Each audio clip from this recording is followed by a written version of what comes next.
Welcome back to the Football Exponential Show.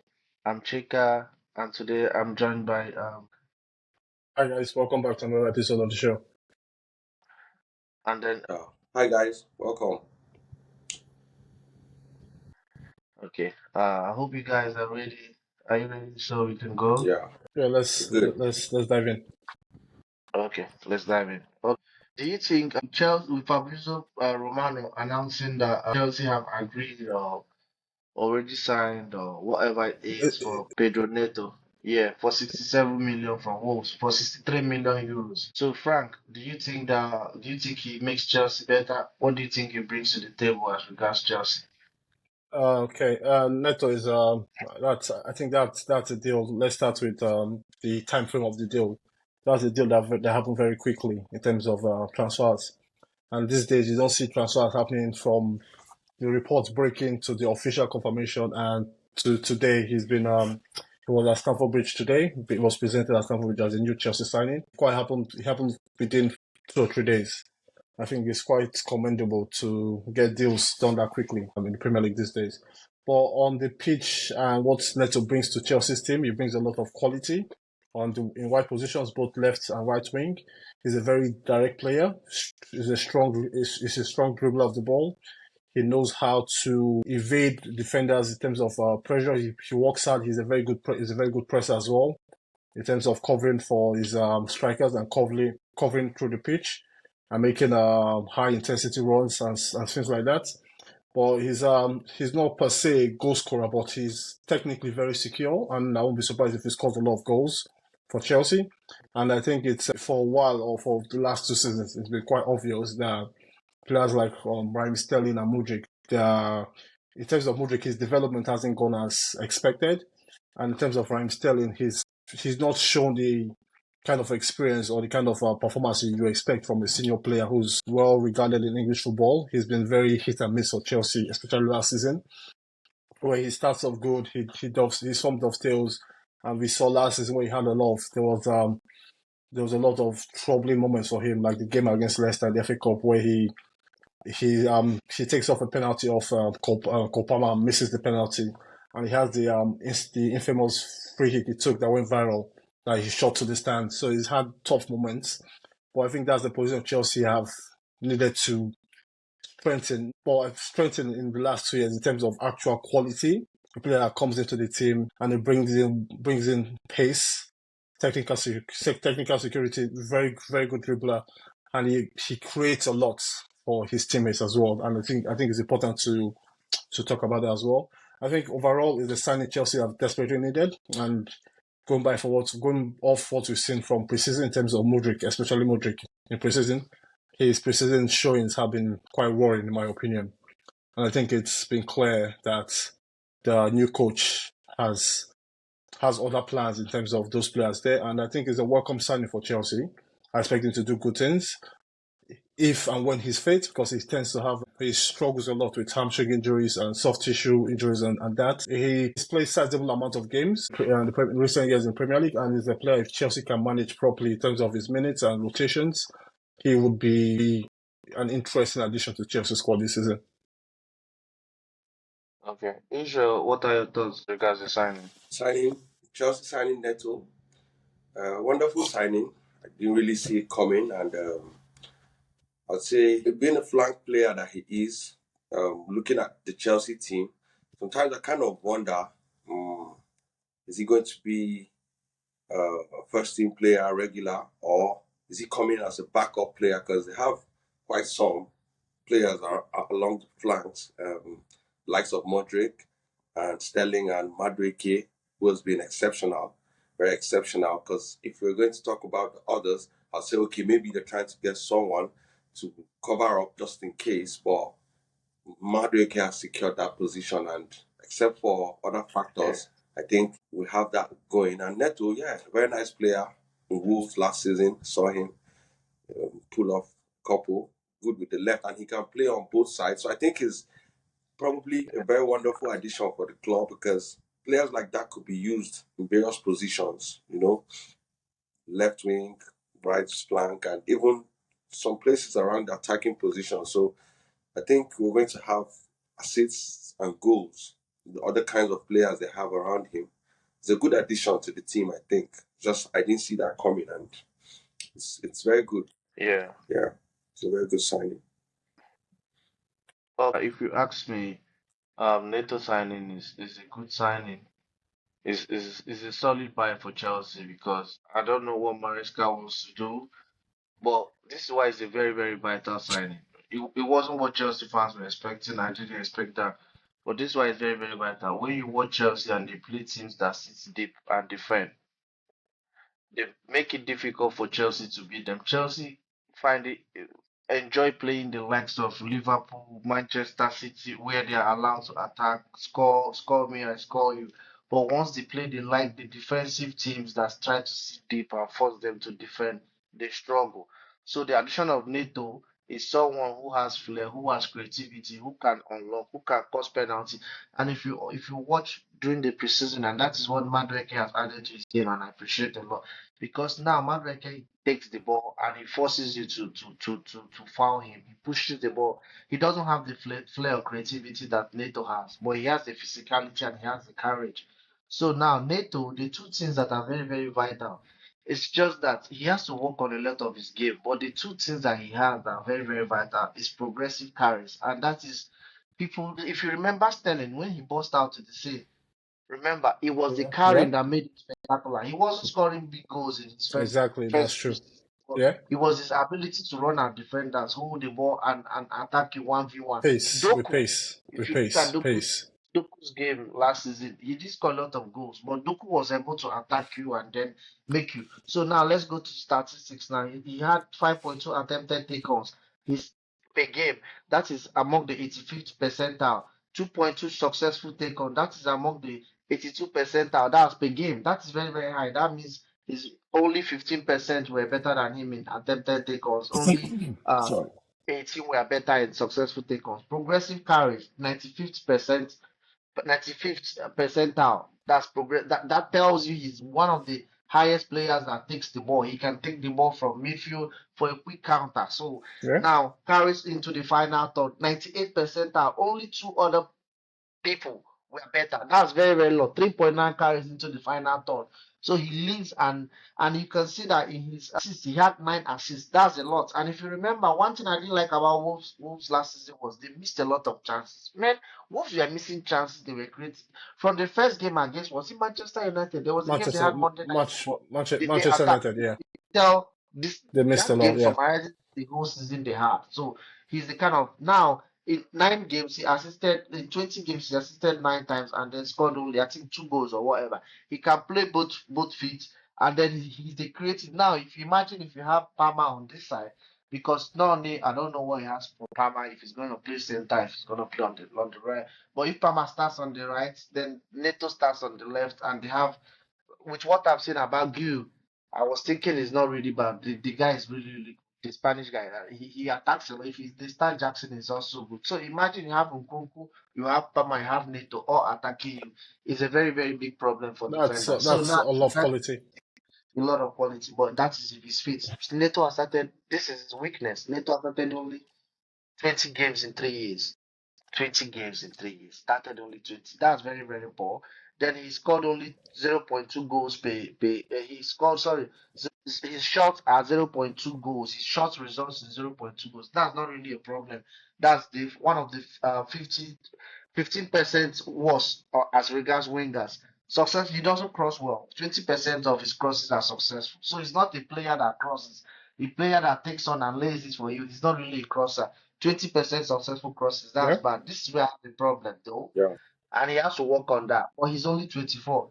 Tackles one, 0.4 tackles per one. That is 0.4 tackles attempted. That's bad.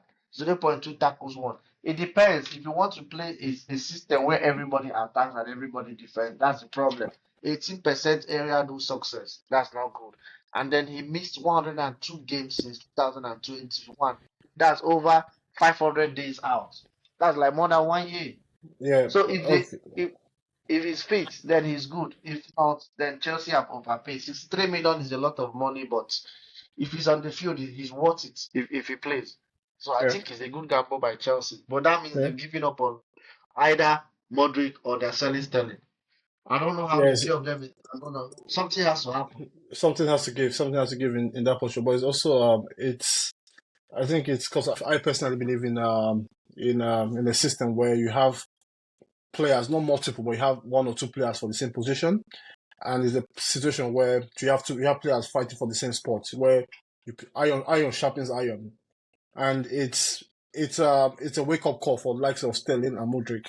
So if Neto's coming, he's probably going to be favored ahead of them from the outside looking in. It's then left to these two other individuals if they do stay at Chelsea to go back, see how they can improve their game, how they can work harder, how they can be useful and ultimately contribute to the team going forward. But ultimately it comes down to the players. Are you ready? Are you winning? Are you ready for the fight? If you're not ready for the fight, then you might as well walk out of. You might as well leave the club right now. Yeah, but I don't think I've given up on. yeah, but I don't think No, I've given up on the Ukrainian player. What's his name? it's Modric. I, I'll give I, you. He needs I, his time. I'll love him, but if you buy him for that amount, how are you gonna hold him? But I won't I give. know, but Solanke made his debut as far back as 2020. It was yeah, 2017 or it's 14. Then it took him that long. He's 26, like 10 years to get himself. they. So I think position that I see that could be quite that I'll could send him quite on loan. you send him out on loan, send him to like a Bundesliga club on loan where there's a lot of space to attack on the Yeah, transitions. because if There's you a want lot to of put him on the bench, you might as well sell him. exactly. He's So I not gonna think make so. it. He still has a lot. He still has a long term contract. But ultimately, he has to start performing. We can't. Remember, We and can't the two boys are coming next season. Is exactly. it So Paez? Lorenzo Paez and Estevao, Vecino. you have to Yeah. start, and it's not. I think his goal scoring numbers were okay last season. But my problem with Modric is if whenever you watch him, you just can't see it. Whatever he's trying to put together, you can't see what he doesn't really have. Most times he's freestyling most times when he gets the ball. His moves are not planned ahead of time. He doesn't know when to run off the ball, when to come short, when to beat a man, when to come inside. He's always and it's going to get to a point where this is Chelsea Football Club. You've come in for a big fee. You're being paid. You're coming on big wages as well, but you have to start performing. And I'm afraid this is what it is. This is what it looks like. You have to show a bit more. Personally, I don't know if it's working out with the coaching staff. See how you can improve your game, but a football club is not going to wait for you to become, especially the club like Chelsea, to become the player you promise. I understand like player development is not a linear journey. Some players they go up, they go down. There are peaks and valleys. But I think with Modric, it's the best. It's frustrating to watch, especially when you have other players who've come in, likes of Ghost, Caicedo, Nkunku, Palmer, that all trying to make this happen, and you stick out as the one player who's just not in tune with the rest of the team. He plays like a stranger in the starting 11. I think that's the best way to put it in a nice way. His vacancy is just not there. So it's Israel, yeah. Israel, you wanted to say yeah, something? like logically, just thinking logically, having to pay such an amount for someone like Neto and having the caliber of players Chelsea does on the flanks, sometimes I wonder maybe there's an underground plan to let someone go, something of that nature, because he's coming like you don't have anyone on the flanks for that such an amount. You get what I'm saying? But it's looking like he's coming for backup or to fight for his position, and it still kind of bewilders me for such an amount because I've seen him play and I don't think I could place him above those that are there, even if they had quite poor Yeah, preseason games. Yeah, yeah, we still have a lot of time to go. The market shuts down on 31st of August, so we still have a lot of time to go. So back to let's go to the over to the next one. yeah, Manchester United have they've Fabrizio announced that United have agreed I think 70 million euros package double package for that's the Ligt and then Nasser Mazraoui yeah. from Ajax. Not Ajax. Oh Or my God, Ajax before from Bayern Munich. Yeah, Bayern maybe it's Munich. because I have Ajax share. Oh. So from Bayern Munich, former Ajax players though. So Frank, how do you see the signing? I think it's interesting. It's interesting that you as well you got that mix up. Same for Ajax because they are actual Ajax players and they were Players, yeah. coached by the Manchester United coach. So I yeah, think that link, I think you made that link already without really thinking about it. yeah. So I think it's I think that if you look at it from that point of view, these are players Ten Hag knows is bringing back again. He's reuniting with these players after bringing back the likes of Anthony, Onana, Eriksen, and players like that. Yeah. It's interesting deal for United. I think for the price they're paying, that's a reasonable sum to get this Both players, yeah. both players. That's high quality in terms of experience. The Ligt was captain of Ajax at the age of 18, 19. He's been to a Champions League semi final, lost it to Tottenham at the end. But he brings in a lot of experience and he's still quite youngish on the young side in terms of defenders. I think the is an interesting one because he's one of those players from that special Ajax team that I spoke about that went to the Champions League semi-final that they've not actually made good on the initial promise. No, do you know, I was just thinking the same thing when you were talking. They had Anthony, they had Neves at the time. Maybe Neves came there before them or after them or Yeah, whatever. They had Onana, they had the Onana, Ligt, they had the Young, they had the Leno, Ziyech, they had they all had these Ziyech as guys. well. They all, I won't say the flaws, but the But potential they showed during that period. It's they had Van der Beek as well, who went to Van United. der Beek, yeah, that's So too much for a squad. I think if you look at the whole package in terms of these ex Ajax players, the trend is a bit worrying because they all went to big clubs. Ziyech went to Chelsea. De Jong went to Barcelona. He was anointed as the successor to Sergio Busquets' role as the deep line playmaker. Yeah. De Ligt goes on to Juve, and he's anointed as the next leader of the defensive line to take over from the likes of Bonucci, Chiellini, and Barzagli. But ultimately, if we delete, it's not. He was okay, in Juve, but he wasn't convincing enough most times when you saw him. He gave there was a season where he notoriously gave a lot of handballs away and led to penalties. He gave a large amount of penalties away, and it's just I think it's just quite not worked out for whatever reasons. Be it his fitness, his style of play has not really helped him in terms of defending in this area where it's more they defend more zonally in the area. He tends to be more a man. He has an aggressive way of marking in terms of man marking forward players to win the ball back. He pushes high up the pitch a lot, and sometimes that leaves the space to get the space behind where attackers run into. Then he leaves Juventus, then goes to another giant of European football in Bayern Munich. And you're expecting, okay, now he's back in, That's two moves now that haven't worked out the way he planned. he's gone to Germany for another sizable transfer fee. You're expecting to then kick on and become the leader of the Bayern defense, and he goes there, and there's a lot of turbulence in Bayern in terms of the coaching merry-go-round.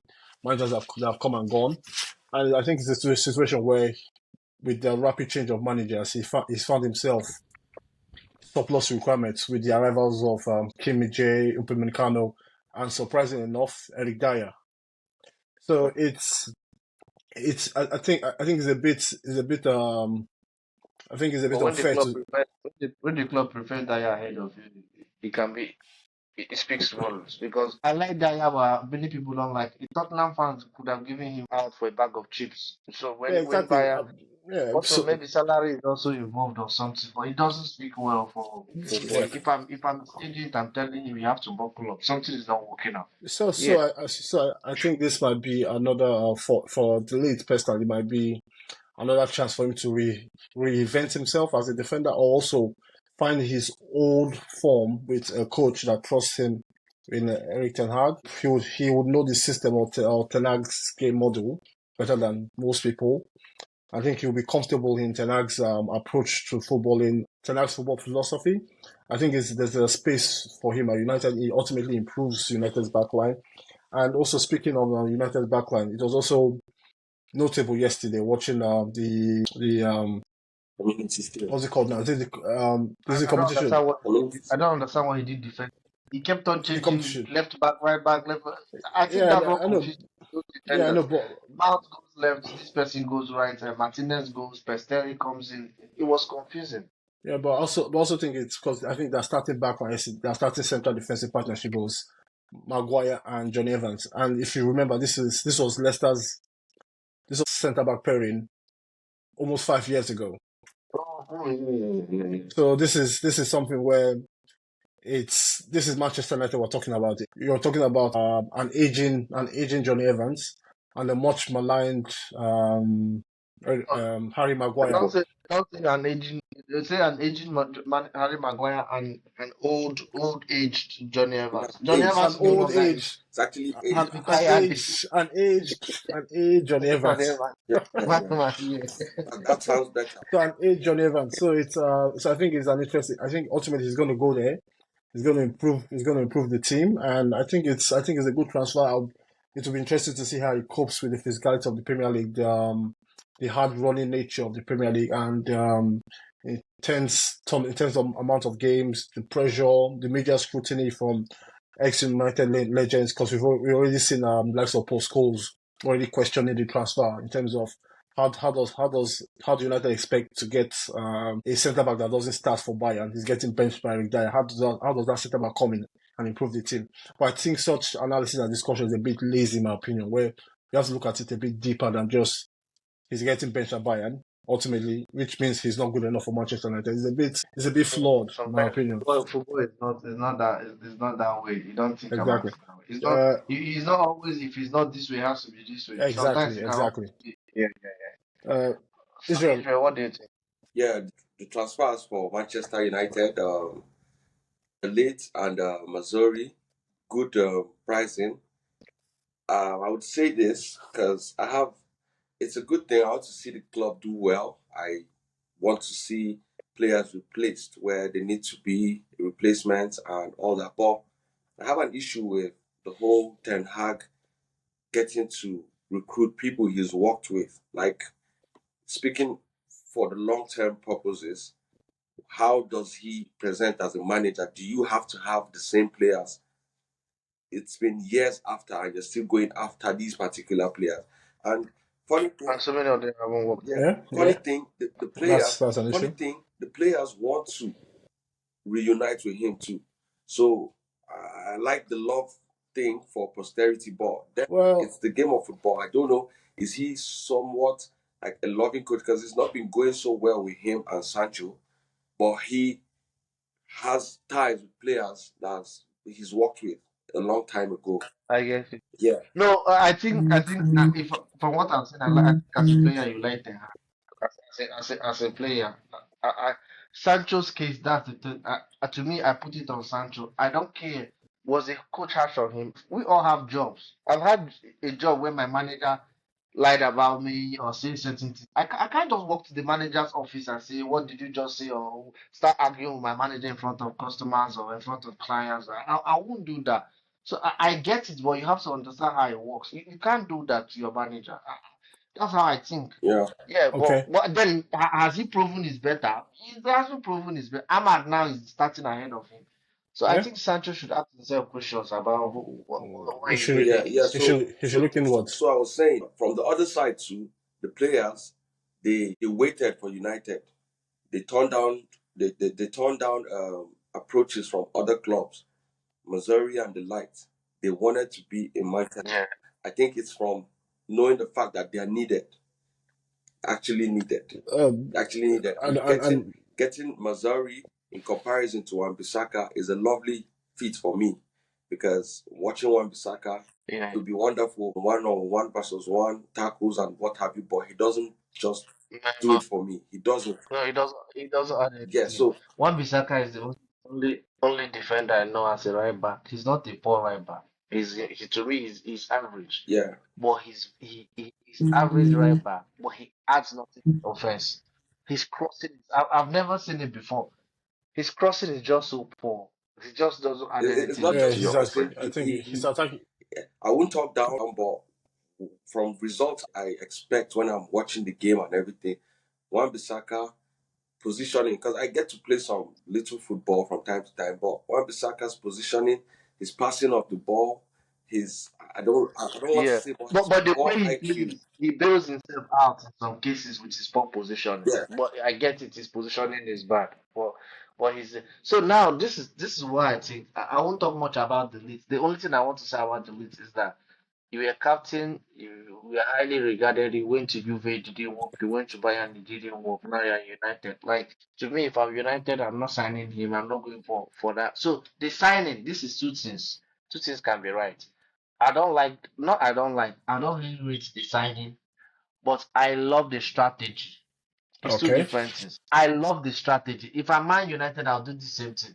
And this is where I always attack my Chelsea. This is why I always attack my Chelsea. I'm not looking at the leads. I'm looking at Euro. You understand? I'm looking at Euro. To me, Euro is the future. So, and I'm not going to expose Euro now for him to play all the games and then he has to learn. I'm looking at having Martinez and Euro as the future in my team. So, in terms of having that, who do I bring in order to hold that position for Euro in the next 2 or 3 years? Delete is that person. You understand what I'm trying to say? Yeah, I So, I'm understand. bringing the. I wouldn't pay that money for Braithwaite Everton want. I'm not buying that. I'm not buying Okay, for no, that amount. I know, but to just pick on your point, it's with the financial implications you have right now in football. With football, you can't spend over 60 million euros on Euro, and then Yeah. you bring in Delete. I don't know if Euro's injury or I don't know if his injury has impacted the necessity for Delete, yeah, but this is Yeah. another big money transfer as well. But also add, so it then led to the question like who misses out. I know at the moment, Euro is currently injured, but you still have Maguire again on the bench. All those guys, I don't know. To me, He's a I criticize extending Johnny Evans' contract. I told you about how can I say this no at no that age? I don't no. think I he think needs no, but I think with John Evans, it's a security blanket where in like United they've had quite nothing to lose. they had a lot of injuries last season. Yes, So it's a situation where if John Evans doesn't play games this season, he's not going to knock on the coach's door and ask why am I not being played enough. It's a player that you can you need him. There's a bit of in terms of he's an elder statesman. He has the experience. He will pass on the knowledge of the United way. yeah, Because we spoke about it the other day about in terms of Real Madrid losing their leadership I structure. know. I, But I think I know. it's a win-win. It's a win-win in my opinion with I John know. But Evans. sometimes when you concern yourself with the norm or what others are doing or what others are saying, you might end up not doing best what works for you. This is why I think so. This is what I feel.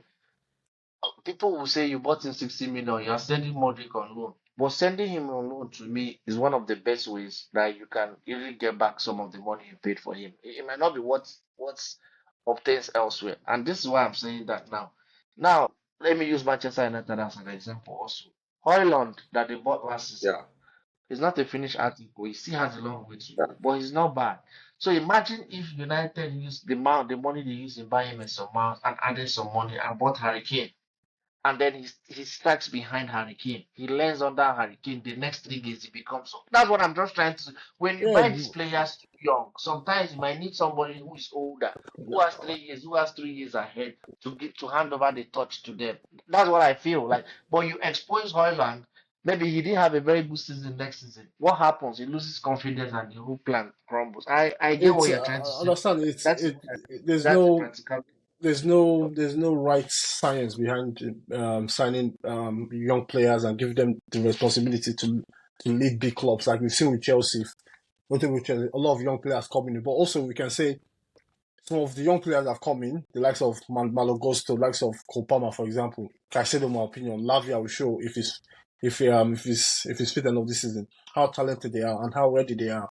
I for one, I don't worry about a player's age or the experience in terms of play. I believe if you're good enough and you're matured in age, well, understanding of the Yeah, game, process. and Yeah. if you're ready to take on the responsibility of being the star striker for Manchester United at the age of 18, and if you're ready, then run with it. We've seen young players. How old is 22? Not still okay. No question. Just let me. I think 22 and goes to their maturity over their age mates. I get where some mature, So if you watch Gusto play, you Yeah, think that Madueke is Gusto is. 22. If you watch Gusto So play, you think he's a Chelsea academy yeah, player. You will you see never him know. like we've seen Gusto. I think for me, he's one of the standard players on the preseason tour so far. Like he showed maturity in playing different positions. Yeah, He's played as an overlapping right back.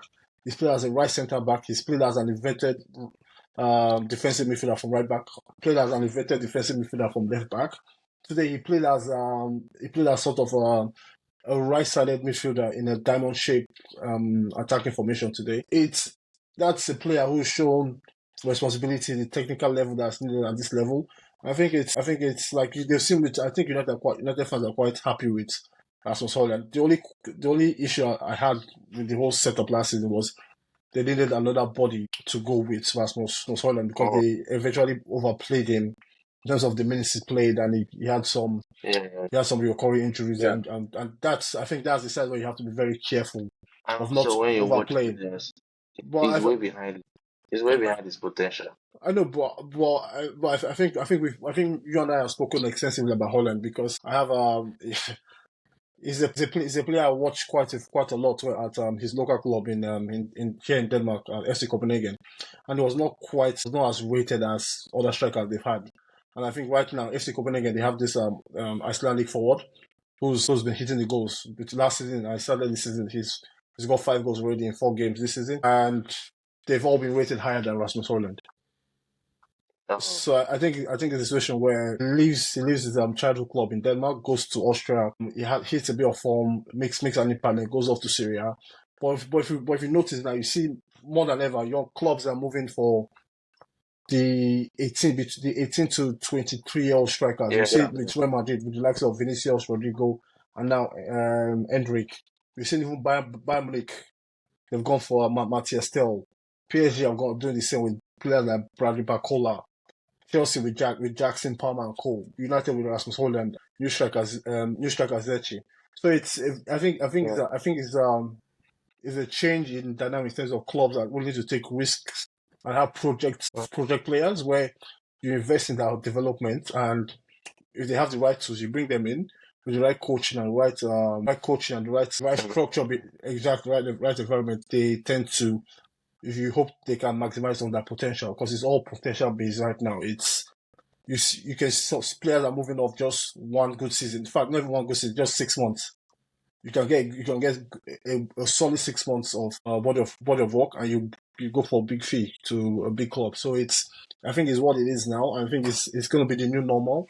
But I think we United, and I think it's a player we also touch on. Yeah, Mazraoui, who's I think is part of the Bayern to Manchester United movement. I think I, it's I see no weakness in his game. It's just I see a lot. I think it's a transfer. I think I'm very cautious about except Mazraoui. the injuries. Except the injuries. He's He inverts at the same time. He plays both He positions. plays left back If as you look at well. He can play if centre you back look as at his well. defensive if you look at his defensive record, well, defense is 2.39 tackles, 75%, and 1.32 interceptions, 87% out. And then it's just the injury. I think it's a big improvement on and for 12 million pounds. Well, at that amount, I'm thinking, is there something they know I don't know? At 12 million pounds for 26-year-old for someone they Well, bought on free transfer. also future, but Uh, also think I think Bayern are in a situation where they have a lot I of think the salary they want to reduce the salary or yes, something I like think Salah, but I also think they have a lot of players that can't really break into that best 11 on a good day. So like the Ligt we've spoken on and Maswar, that. yeah. Mazraoui. So they can't really get into that, and it's a bit expensive giving this kind of players on your bench. So I think that they're kind of looking to move them on, cut down the size of the squad, and maybe probably bring in another centre back if they're looking on the market. But I think Mazraoui, he never really nailed down the starting spots at Bayern Munich. Yeah. Unlike like Delete, I think Delete had a good run at the starting level under Nagelsmann. I think he was one of Nagelsmann's favourites at Bayern Munich. But I think ultimately when the coaching changed and Thomas Tuchel came, I think Thomas Tuchel favoured another style of defenders like Eric Dyer, for example. Well, Mazraoui, he was never really there to say like because the Chelsea they've been struggling at right back. They've tried different players at right back. They've tried Kimmich. towards the end of last season. Defensive midfielder Conrad Rama tried his hand at right back at the beginning parts of last season. And there have been a lot of moving parts in that situation, in that position. But I don't think there's something not quite right there. He's not. I think if I remember correctly, he had a fantastic World Cup a few years back. But I think he hasn't really kicked on in terms of his performances, his outlay, and his overall output for a club like Bayern Munich. It's not been good enough. It's not been quite good enough, in my opinion. And for a defender, you'll be better in German Bundesliga compared to the Premier League. But If you're suspect, I won't buy Bundesliga defender. It's a risk compared to. I'd rather go to the French league. Yeah, so I don't know. Let's see how it pans out. yeah, Israel, do you have anything to add? No, not exactly. Not exactly. We have spoke. Okay, let's go to the next one quickly. Dominic Solanke was announced by Fabrizio that Dominic Solanke is moving to confirmed, has moved. okay, Yeah. Tottenham Hotspur for 65 million pounds. That's a lot of money, a lot for pounds. Yeah, at 26 years, do you think he can fill or he will fill the void left by Harry Kane and Spurs? What do you think about it, Uh, Frank? well, I think first of all we shouldn't expect him to come in and fill the void of Harry Kane. But I also think it's important to note that even last season, Tottenham did not. They essentially didn't get a like for like replacement when Kane left last season. They kind of went with Son as one of the striking options. There was Richarlison as well. And they had a fairly good amount of goals. They scored a fairly good amount of goals, all distributed through the forward line. Madison, Son, Richarlison, Brendan Johnson, and players like that. Yeah. But I think with Solanke, he brings you. I think also last year they lacked a focal point, a strong, solid focal point, a striker that has the physicality, hard running, is a very honest attacking player. He makes the runs. He makes runs. Yeah. He continuously makes runs. Yeah. And I think last season he developed a lot under the tutorship of Bournemouth's Spanish coach, Iraola. Exactly, yeah, exactly. That's a tongue twister. I think he developed his all-round game, his off the ball movement, his rotations, his link up play with the attacking team, with attacking members of the team, and I think overall his finishing has improved a lot. He's a very, I think he's a player you say is a very clinical finisher. He finishes off headers, left foot, right foot. He makes his own chances. He finishes off difficult chances as well. Yeah, I think he's he's a modern centre forward. He's got the physicality, he's got the height, he's got the presence. And I think it's a figure Tottenham have been missing for a long time. He's technically secure. I think he has all the tools necessary to succeed at Tottenham. And with the likes of James Madison and Son as your attacking partners, there's a lot of service. There's a lot of service. I was thinking you have Pepe Sal behind. You have Pepe Sal, you have Andy, is it Andy Gray? Or is something, Archie Gray. Oh, damn, I called Andy Gray. Andy Gray is the US guy who was killed, so sorry for that. Archie Gray, you have Archie Gray, you have Archie Gray, you have Pepe Sal in a two-man center defense. You have Madison in front of them. And then you have Kukulevsky or Johnson, depending on how you want it on the right. You have Timo Werner as well. in the center. You have Son on the left. You have Timo Werner to substitute for whoever. Then also you have I don't know what's wrong with Bissouma. Something must be going on with him. But that's a very good starting 11. That's a very, very good starting. That's for me. But the problem is when they start going to the bench, they have Bentancur. I used to like Bentancur, but he was injured. I don't know if it's the same again. The problem they have is when they have to go to the bench and bring in players. That becomes the problem. But I'll give more context to that. It's a very good signing for them. Israel, do you have anything to say? Yeah. I think over time they must have felt the lack of Harry Kane and the need to fill the void. That's true.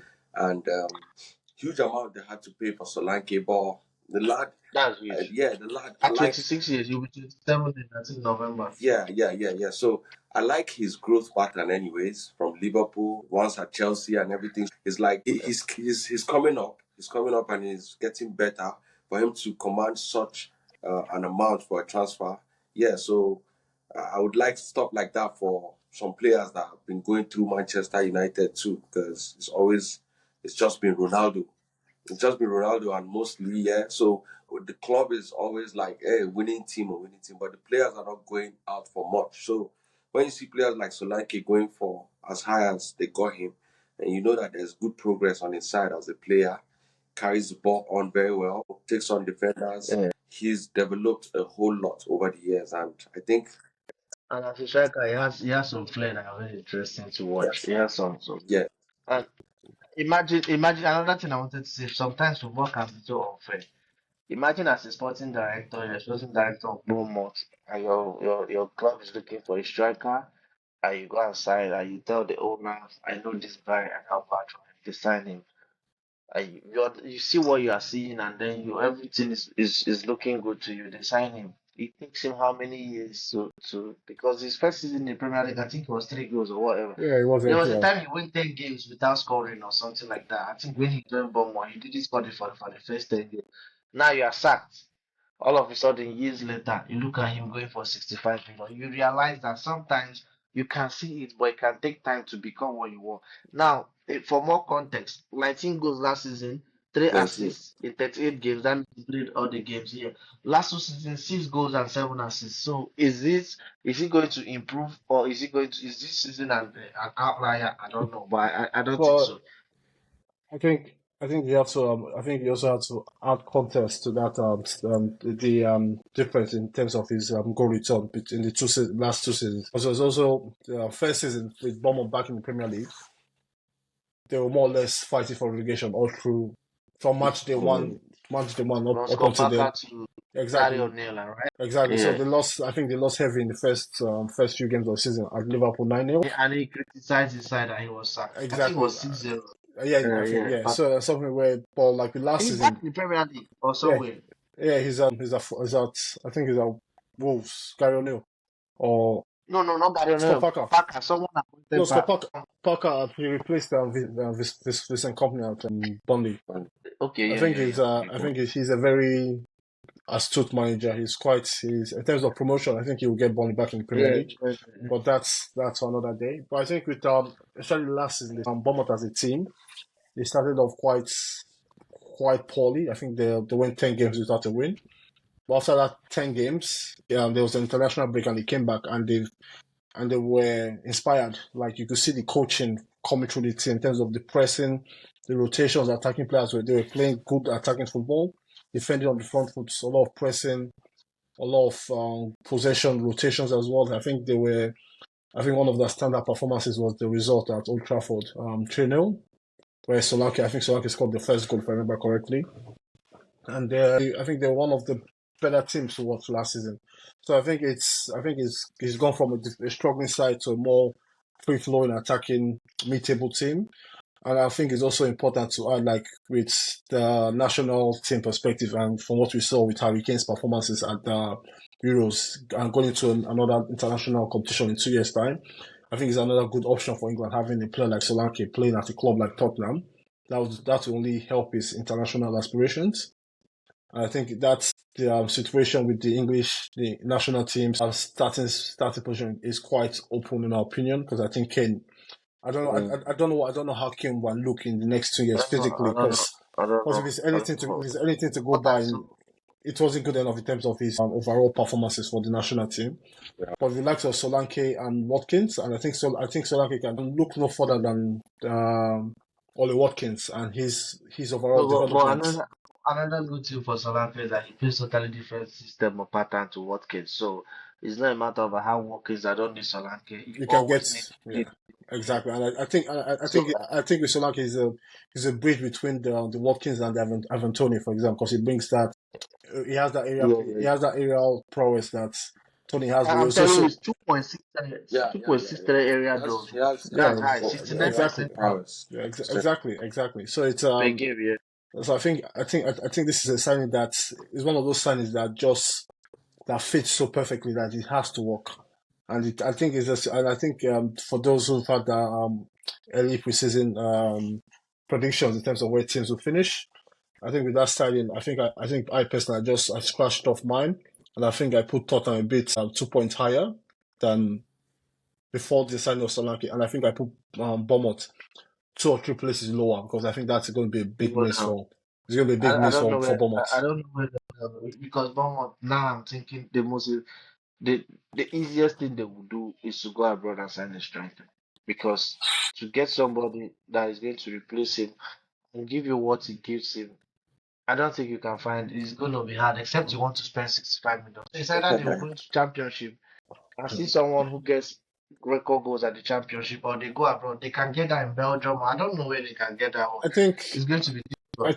I, I think for Bournemouth they have I think the new owners have shown that they're willing to spend money on the right players because they've invested in terms of quality players from other leagues Because from they're attacking front line. The people that we played attack with him, Semenyo, has semi Semenyo have just they were not as clinical as he is. They yeah were good, but they but didn't really convert the way. So if you take him out of there, sometimes you can have two players or three players converting, and they don't like Tottenham didn't really miss. They missed him Harry Kane, but Son was scoring. If so many people were contributing, Madison was contributing, but with Bournemouth, it becomes difficult. yeah but Now, I think with Bournemouth, I think there's a lot of options and I think especially in the championship where they can look at like even for, say the other options like with Chelsea, there are 2 strikers available at Chelsea. You can take a look at the likes of Armando Broya and David Datro Fofana. See if you can get the deals. Bring them in for 1 year. Have a look at them. See how they perform, and then ultimately sign them if they do well. But also in the championship, there are players. I think there are a couple of good strikers at Leeds, Jorginho Rota and I think Dutch striker Perot. So there are a lot of options they can evaluate. But I think they and do you know, funny enough, last season, apart from the top six teams, the other two teams I enjoyed watching. I just every day I look forward to watching them as was Bournemouth. examples of attacking. Bournemouth and Wolves. Yeah. Gary O'Neill. Oh, The Gary the O'Neill. two teams Yeah, in terms of there's attacking football. Forget they will concede, especially Wolves, but I enjoy the way they you can attack. see Apart it's from the yeah. top four, Yeah, I agree. Yeah, I don't want them to go down. I enjoy the two of them. yeah. Yeah. So for more context, the problem, his game, I okay. I want to say two things at the same time. The only weakness I see in his game is that if his pressing is very very good. He presses a lot. He shoots well. He doesn't shoot a lot, but he shoots well. That's two. He scores very, very well. And he positions very well. He anticipates where the ball is going to be. He goes there and he scores. So he's going to be good for Tottenham. But the only problem I have with him is that if he's not scoring for you and he's not progressing the ball, he's not adding much and not pressing, not adding much. This is what I mean. He's not the kind of striker that can give you assists, can create for others. I know, but that's why I feel like he's at the right team with Tottenham because if I like Tottenham, we saw Tottenham they had a lot of games last season where they created a lot of goals, but they didn't quite finish teams off. Like games against Chelsea, for example, games against Aston Villa, where they score first, then Mm. they create another 2 or 3 chances, they don't take it, and the game turns on his head, and they ultimately lose those games. So I think with Solanke, his presence in the box, his movements, it turns those bad defeats, those bad draws to extra points on the table. So it's and with European football as well, I think it's a very I can't state how impressed I am with this deal and how much sense this deal makes sense. But we also know there's no guarantee in football these days. So I think this is a transfer where as long as you don't expect him to come and do a madness in terms of his goal return, but I expect him to hit at least double figures in terms of goal scoring, in terms of They've secured, goals scored they've this secured that season. position for the next 4 years. They've secured it for the next four Well, years. it's a good position. Okay, It's a good move for them. okay, let's go to the last one. Mm, Yesterday, the Community Shield game between Manchester United and Manchester City ended in, I think, 7-6 on penalties. It was 7-6 on 1-1. And then Garnacho, sometimes I'm not liking, I've loved the kid now. He's gods. I see people bringing up videos. I was watching on the internet where they have videos of where Messi was crying or something, and then they are like, Garnacho wasn't consoling him. I'm like, you guys leave this kid. Like the boy Forget mentality forget those wise, he's nonsense. different. Like I have to check whether he's really English or Argentine. I don't know how a young Argentine player comes to England that early and is playing English game. It's like he loves the English. Understand what I'm trying to say? Like He I'm wants. surprised. Like I think he he wants that. wants He it. wants that Like he's responsibility. He a wants. player. United don't know what they have with this guy. No, I So, think he's strong. Frank, what do you have to say? What are your takeaways from the game? United lost They seven lost, 7-6. but I think it's important to go to. You look at Man City's lineup. It was quite. It wasn't quite their full strength team. There was. I think Kevin De Bruyne only came on for the last few minutes of the game. There were quite a few. I think there were a couple academy players making. But I think overall in the game, I was very impressed with Manchester United. They played. I won't say they didn't set out to control the game, and I think nobody sets out to control the game against Man City. But there was a lot of control in terms of how they controlled Man City's. But it seems they had knows how to play Pep. I But think, that's what I'm starting to yeah, think. I think, Yeah. but Continue. also think they have the how they play. I think United have always had the weapons to play against Man City. They've had the creative midfielder that can always find the pass, and they've had because I think the kryptonite of a Pep Guardiola's team is attacking wide players with pace. Because That's Tottenham used to do that also. They exactly. knew I how think to. if you Yeah, have if you yeah. have a creative player that can find that pass, and you have players like Son on one wing, Lucas Moura, or even we saw with Chelsea where quite famously Guardiola said with Chelsea it's quite hard to play because they defend so deep, but at the same time they're so high and they have players who are wide, who are also with pace. And it was quite. It took him a while to figure out how to defend against Timo Werner, especially. And with United, they have likes of Sancho, sorry, likes of Rashford. He's a nightmare for any team that attacks the way Manchester City attacks with where they commit numbers forward, the line is high, and those runners in behind those spaces, 1v1 with those defenders, it's always a problem. And it turned out to be true. Rashford had multiple chances to seal the game for Manchester United. And I was quite disappointed with his finishing because by all accounts, he had a good preseason. But on the day yesterday, he just couldn't find the back of the net. He just couldn't find it. And tactically, that was the setup they had because I think they went with a sort of 4-4-2 with two false strikers, Messi Mount and Bruno Fernandes, were the two false number nines. And they had midfield partnership of Casemiro and Kobe Mino. Casemiro looked back to his best, Real Madrid Mm. best. His passing was precise. He didn't really go down to ground. He didn't really go down making silly tackles. He was quite solid in terms of his performance. Kobe Mino was okay. But Ahmad had a few nice openings, but he didn't really. I think there was a time where he should have pulled the trigger, but he didn't. He doesn't have that confidence Garnacho has in himself quite yet. Because Garnacho, Yeah, it doesn't. It whenever Garnacho gets that ball, he's always ready. I think he's made up his mind that okay, I'm going to run at you and I'm going to get my shot off. And I think Mhm. Ahmad is still quite okay. I'll get the ball. I'll try and create I, for my th- I think the two teammates. of them, Ahmad is a way better offensive player, but in terms of mentality wise, Garnacho is everything Ahmad is not. Garnacho has the, Uh, and I don't think at he's, this I don't at think this I just moment, think at that's this how moment, he's yeah, I agree progressed. with you. I agree with you. I agree with you. And we saw with the goal where that was a fantastic goal. It's But I won't mind having the both of them play that position. If I start this week, next week I start the other one. The both of no, them. But no, it's the not. It's problem is I know, on but the other side. well, I know, but it's not even that. You can look on the other side because I think Garnacho favors playing on the left wing, coming in on the stronger Yeah, right yeah. foot. Like you look if Marcus Rashford doesn't step up in terms of his performances and his outputs, I think ultimately he might lose his He might starting lose spot it. in Manchester I'm United. not guaranteeing him starting Uh, with what I'm saying from So Ahmad. Right. I think there's a lot of he needs to show out that show because there's a lot of promise and there's a lot of talent to Rashford, but it's just like with Modric, as we discussed earlier, it's just he can do more, but you just can't see it. Like you see the finishing is poor, the decision making in the final third is poor. It's of just it's a funny one, but I think he just needs to. I hope he gets to play games, express himself, but I think ultimately he has to start performing better for Manchester United. I think defensively, it was interesting to see the partnership of Maguire and Johnny Evans. That's an interesting partnership. But I think with the new signings they're making, I think that's not going to last for a long time.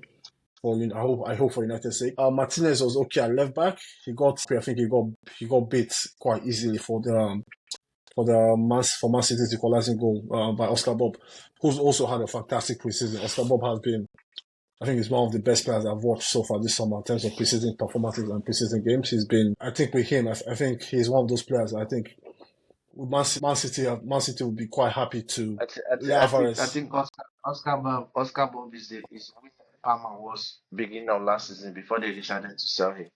Because this is not his first season. Like he's dead. Because I even noticed also that City fans, Israel, let Israel go, then I'll go. Oh yeah, Israel, do you Israel. have anything No, to say about your go ahead. team? I'll speak after. It's my club. Okay, it's your club. That's why I wanted it to go. Okay, first thing, I noticed is that he started Martinez ahead of Harry Amas, right? And this is where I have a problem with this team now. People play football differently, right? There are some people who play. The Amas guy is a traditional left back who likes to go forward, come forward, and come back, Yeah. right? Now there's this obsession with getting someone who goes to the center or something. Everybody's is like copycat league. Everybody's implementing it now. No one wants to think. That's why I like Sean Dyche, and I always tell you, and Marco Silva. Marco Silva is the simplest coach. He wants to do. Ancelotti is also like that now. He benches Harry Amas, which is good. Then he sends Martinez there. Martinez will always come into center, but they kept rotating. The Mount comes to the left back, this person goes, and that's one of the reasons why the defender, it was Pestry or whatever, is it Pestry or something like that, who was defending Pelestri. Pelletri, yeah, he couldn't defend. They scored the equalizer. Okay, maybe that's what he wants to do next season. Okay, now Amas had a good game, making a claim for himself. Is he going to be a starter next season or this season? We'll see, but I think he's going to start. The natural game was vital for United. Then this is where I'm having a problem with United. This first nine, and I really want to know who they are playing on the first game because they are easy to play against with this. This first nine is not working for them. They are very easy.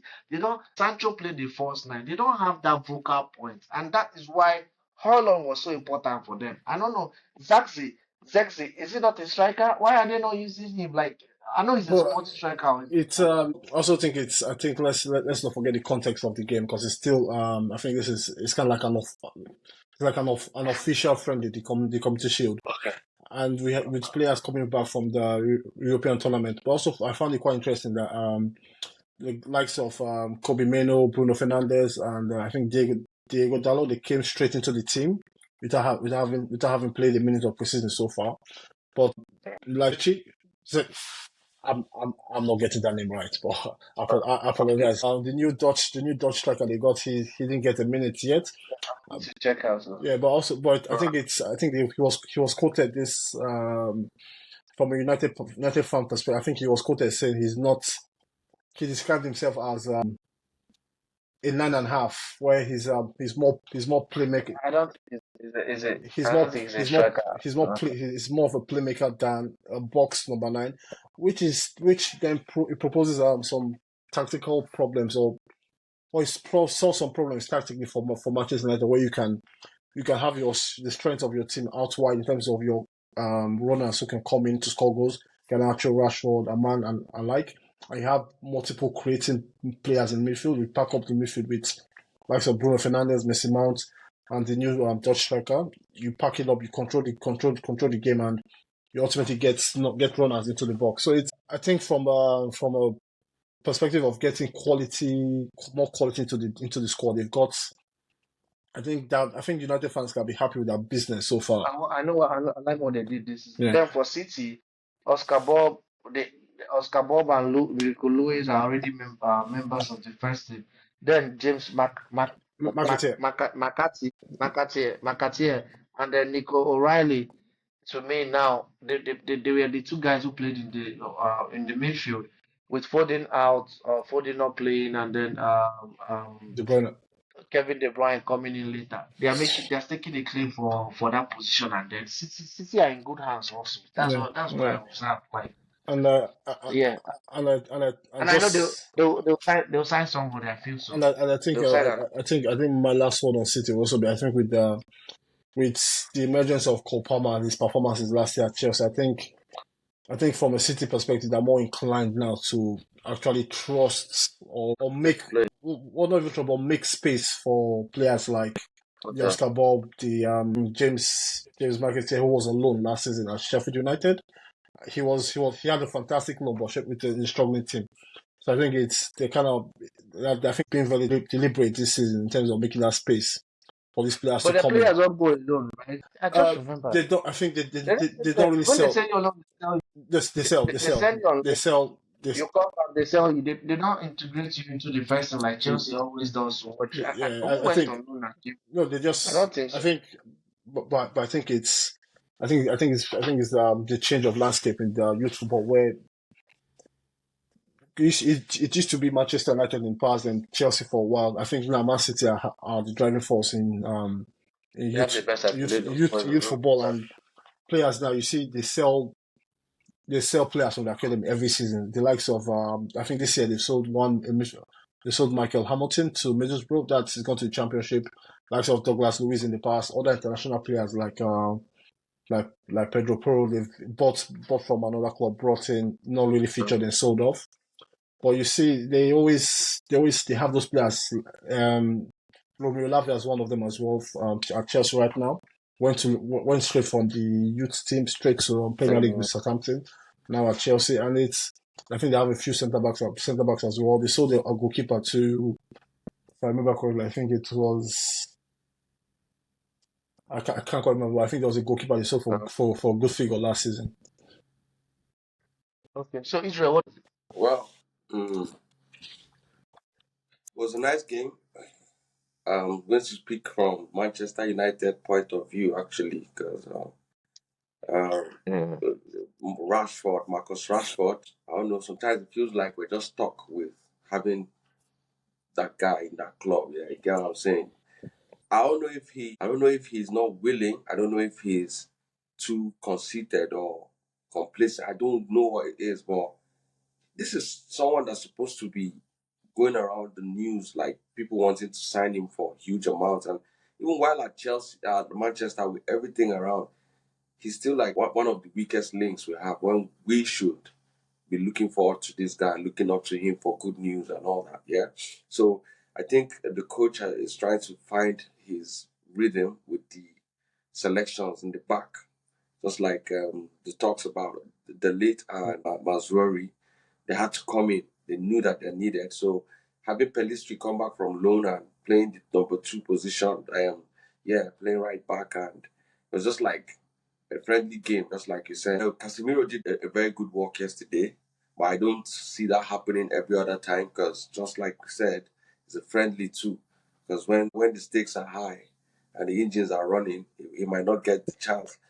Ganacho and Ahmad, speaking based on what Chika was saying about the flair, Ahmad is more like he has some good stuff to offer, but looking at his aura is like he's scared, or maybe because of how he's been sent out and how his journey has been, maybe he feels like he has a lot to prove, and then it makes him come short of the charisma he should have, you get? Yeah, whereas Ganacho, on the other hand, he is inspired. That's what you call, when you ask of a player that has inspiration, Ganacho has that a lot from Ronaldo. And it's been like the same way Ronaldo took himself and performed and delivered. I think that's what he's aiming at, and I think it's natural for him. Because you see how much he loves the Ronaldo guy, he's putting in the work, and I think he's trying to make it work. I'm surprised. It says it proudly when he knows it's Argentine. Yeah, yeah, I yeah. No, think There's it's been but lots of but speculations about his no, relationship but it's also with the way he loves Ronaldo. But I don't know why people don't respect people's view. If I say Messi is not, that doesn't mean I'm against him. Yeah, Like I don't know why people take it. You're Argentine and you're playing. You don't know how lucky you are no to play Messi. people take this football stand or football fanatism a bit too seriously. I also think I think he's playing into the Ronaldo and the Manchester United mythology of this young player, dynamic, attacking, white player coming in, showing he's a bit flashy, but he's also a good goal scorer as well. confident. And you see, like I think he's taking the number 17 shirts, Yeah. which is You should have the number 7. Who has the 7 shirt? Mount. Mason. Damn. Mason Mount. Mount. What do you think about Mason Mount so far? Yeah, Mason Mount. Goodbye from I don't Chelsea, but I think not. think he just hasn't gotten his rhythm. And also, I think he got the whole hype from playing around Chelsea guys. Like, yeah, Chelsea always do have good players. Hey, Yeah. Mason Mount. I think the best thing for Mount is just whenever Fernandez plays 60 minutes, you take him off, you put Mount. In some games, you don't no, start no, Fernandez, you start no, Mount. no. That is just In my opinion, the best thing for Mason Mount is Fernandez starts and Mason Mount stays on the bench until Fernandez is injured, or you need a player to rotate yeah, for cup games. yeah. That's what I'm saying. Fernandez doesn't need to finish the game. Maybe No, no, no, 70 no, no, minutes. Because no. you're gonna They lose need it. You're gonna no, lose it if you have Mount running in no, place no. of We see, Because no, he can't Fernandez play and no. any other giving Chica him knows. the position. run. He can't play any other position. No, Behind the striker is his best position. You can't move him on the no. right. He can't play Chica center. So knows. he can't play best. And Fernandez is better. Chica knows, Yeah, especially yeah, yeah. from a Chelsea perspective. Have been before he left for a good 2 years. Yeah, he was I praying for was Mount to for leave. a good 2 years. I was fighting with Chelsea fans. He They're would like, have driven look, Mount to the to like, the see, look, to the airport. we all know what an attacking player is. We all know what a creative player is. You all know what a creative goal scorer is. And Mr. Mount is not. See, he's none of these things. Let me not talk. Let me not talk. But I'll just say, I'm happy. He's packed his bags. He's happy. He's happy to be at Manchester United. If he's happy, I'm happy. Yeah. Okay. Well, let's see how he's doing. This is he has a good way. He has a new beginning to now make his take a claim for his shirt or whatever. No, Start. it will be interesting. It will be interesting because even just to touch on because it's in terms of the tactical fits. I think in past years or even last year, you probably say, okay, if you play Fernandez in the middle, you play Mount out wide, he comes in, you have that kind of number 10, you have an overlapping fullback. But now you have good players or good young talents out wide. I'm not talking about Antonio Santos. I'm talking about Ahmad and Garnacho. And I don't know how Rashford. I don't know what kind of which Rashford will turn up this season. If it's the Rashford of 2 years ago, then wow, it's going to be amazing for United. Or if it's the same Rashford from last year, I think then Ten Hag will find The himself one having I to feel make. stuck. The one I feel we are stuck with. Um, No, but it's How United fans don't. The Rashford is one of the players or one no, they of the cause the problem. greatest. I think this problem, and this is also, and this is exactly where I saw Chelsea, the kind of decision I saw Chelsea making with Mason Mount, where you have this player who's come from the academy, which is fine. He's coming. He's been successful so far. He delivers. But ultimately, it's not good enough. Ultimately, if United want to challenge for the Premier League, they want to go further than they've been in recent years. Is Mason Mount? Is Marco Rashford good enough? And it came to a situation where okay, his contract was running up. You give him this new extension. You give him the money. You give him this bumper contract. I think it's on 250 per week, which is a sizable figure for an attacking player like that. But the thing is, at this point, you can't have it both ways. You can't be on this bumper wage, and your performance and your outlay in terms of goal scored or assists is that of a player who's fighting relegation in Sheffield United. You're performing Let's see if it you're performing like what's it called, Oli McBurney in Sheffield United. You have to step up. just remember Exactly. You have to step up. I think it's a situation where I think Ten Hag has to be honest, and he has to be honest about the situation. He has to be honest to the player. If Ahmad and Garnacho are fit enough and performing, and yeah. if Rashford does not start the season well, it's simple. Rashford is on the bench. You sit on the bench. You sit on. Rashford. Okay, so on that note, that should be all for us today. And if you enjoy what you watch or the content, please smash the like button and then subscribe. If you have anything Yeah, to our nice. Thank you audience. for having me. Lovely people out there in the world. Have a wonderful time. Frank, what of you? It's as always massive appreciations and thanks to our listeners and also follow our page on YouTube and Instagram. Thanks for the likes, the support. And if you have any questions or any topic you'd like us to cover, please leave it down in the comment section. Thank you. Okay. Thank you. Have a good one. Have a good one, Uh, guys. Bye, guys. Bye. Bye.